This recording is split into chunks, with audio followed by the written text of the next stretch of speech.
It's easy to access your simulcast or online classes from the COTO webpage.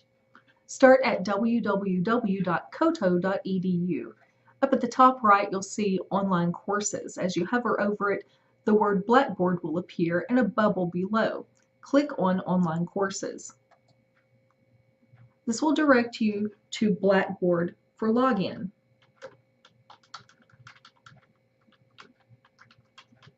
If you don't know your Blackboard login, you can contact our Student Help Desk at 501-332-0285. Once you log into Blackboard, you'll see My Courses. And for this practice, I'm going to click on a course to give you a look at what your course will look like when you open it.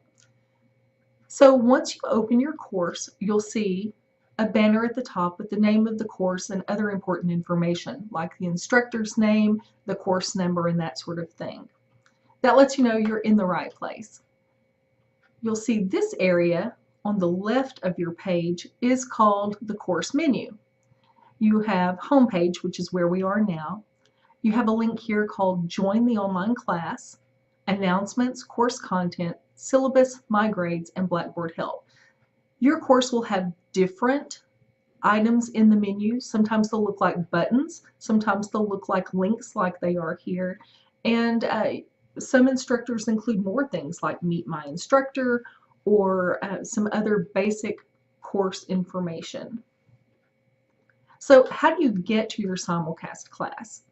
There are several ways actually. Your instructor may email you a link or send it to you in course messages, which is like email, but it's inside your course.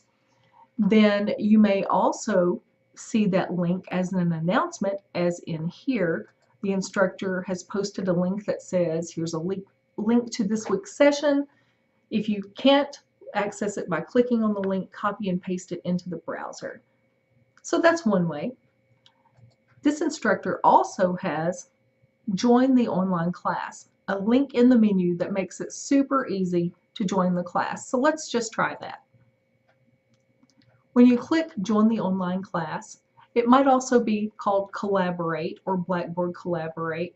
When you click on that link, it brings you to upcoming sessions, and you can see January 28th is today, and so we have a session that we can enter. So you just click on it.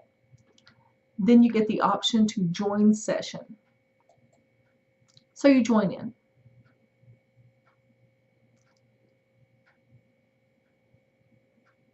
So as we join the session, it's important to see that we are in the room. There's my icon. The room is empty. We're the only ones here because this is a practice session.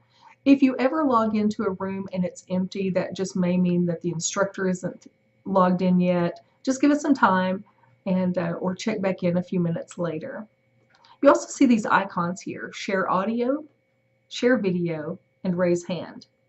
This is how you'll communicate with your instructor, in addition to something over here in the Collaborate panel, this chat bubble.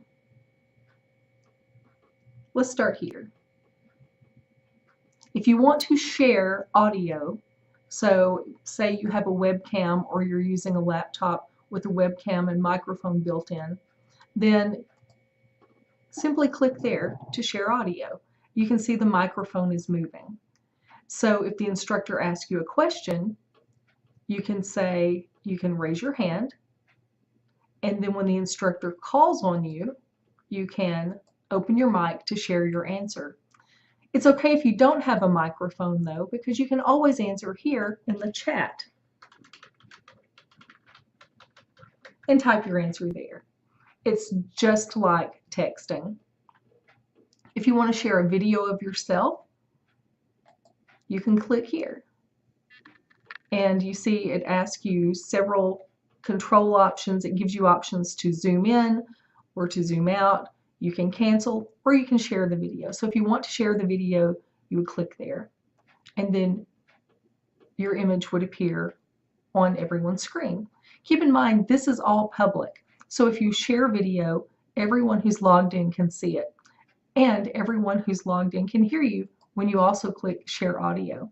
So if you want to communicate with your instructor by voice, you would need to enable the microphone. If you want to do voice and video, you would do the microphone and the video camera. But you can also chat right here. And to stop that, or to close out your panel, you can just click the X and close it out. So it's really easy. Once your instructor has materials posted, you'll see that here in the center of the screen, and you will be able to see how many other people are logged in. When you click over here, it shows the number of attendees who are also online, so you know you're not alone. Keep in mind that the messages that you send to the instructor are seen by everyone. Again, this is all public. It's just like you're in a classroom raising your hand and discussing things in front of other students. All right, let's take a little tour of the rest of your Blackboard class now that you've seen how easy it is to actually join the session. So let's go back to our home page and start there. We talked about the course menu. We know that Join the Online Class will take you directly to your Blackboard session. If you had clicked on the link here, the same thing would have happened. There may be other announcements here, so check in frequently for announcements from your instructor. Course content is another element that you would need to know about. Many instructors present their course content here. They save it for you or archive it for you for your use. So it may be done in chapters like this is. It may be presented in modules or units. Regardless, your course content that would normally be handed out to you individually if you were in class will be posted for you online, so it's easy for you to keep up with. Just to take a sample tour, let's look in Chapter 1. We see that there are some instructions here. Some instructors might call it lecture notes or checklist. This one simply says to read the class lecture or to attend the class lecture, I'm sorry, to study the notes as needed, and to take the quiz. So to get back to where we just were, you see these three notes up here: course content, chapter 1 instructions. Those are called breadcrumbs, and they basically take you back to where you were before, you know, like Hansel and Gretel. So we want to go back to chapter 1 where we just were. So here you go, slides. Like I said before, they may be called lecture notes or notes, that sort of thing. But you can click and your slides will open up and you can read along at your convenience with these slides. Some instructors don't include slides. They may require you to take notes from the lecture, or they may just post the whole lecture with the slides available. Going back to chapter 1, you'll also see a chapter 1 test. This is a really easy thing to do. You click to enter the test. You get your instructions here. And this test can actually be saved and resumed later. Some tests must be completed in one sitting. Some may offer more than one time to take the test. So let's just click begin to see what a test could look like. This is a 2-question test. Not much to see here. Why did the chicken cross the road? We would enter our answer. Let's do that. We all know that answer. And you notice it's automatically saved. You don't have to click this. It automatically saves. And the best way to pass a test, let's say that's all of the above. And you have 3 options here: save all answers, close window, or save and submit. See, this automatically saved when we gave it a minute. So you can save all the answers if you plan to go back to the test and resume it later, which would be important maybe for a really long test.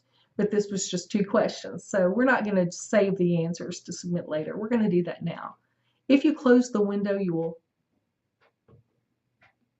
will actually exit the test. It will prompt you to ask if you're sure you want to exit the test, but at this point we want to save and submit our test, so let's do that. So it asks us if we're sure we want to, and the answer is yes, we want to. It's okay, so we click OK. And then we get the confirmation that we submitted the test. Click OK, and we're taken back to it. We can see exactly what we said. We see our answers, and then we just say okay. So now, if that had been a real test and you wanted to check your grades, you can do that by looking in the course menu for My Grades. So you click My Grades, and let's look at all. There we go. If this had been an actual test, your score would appear here, your grade would appear here. This yellow dot symbolizes that your test has been submitted and it needs grading. If you ever see a blue dot here, that means you saved the answers but did not submit. So you need to do that. Your instructor cannot see it. You'll need to go back and click it and then come back to make sure you have the yellow circle there. Also, once your test is graded or any assignment that you submit is graded, if you come here to check your score and you see a little box here, like a little chat box, click on it to open up your instructor's comments. Instructors will provide feedback for your assignments, and the sooner you click on that, the better, because you could get some valuable information on that one assignment that might help you do better on the next assignment. Also, the final thing I'd like to call your attention to here is something called Blackboard Help in the course menu. When you click on it, it takes you to an off-site link for Blackboard Help for students. There are tons of frequently asked questions here that will allow you to look up any problem you might have and to find other examples of ways that you can maneuver and navigate in Blackboard. So that's a basic look at how to maneuver in your simulcast class. If you have any questions, please always reach out to your instructor, and you're always welcome to contact the Office of Distance Education as well. Our contact information is posted at the end of this video.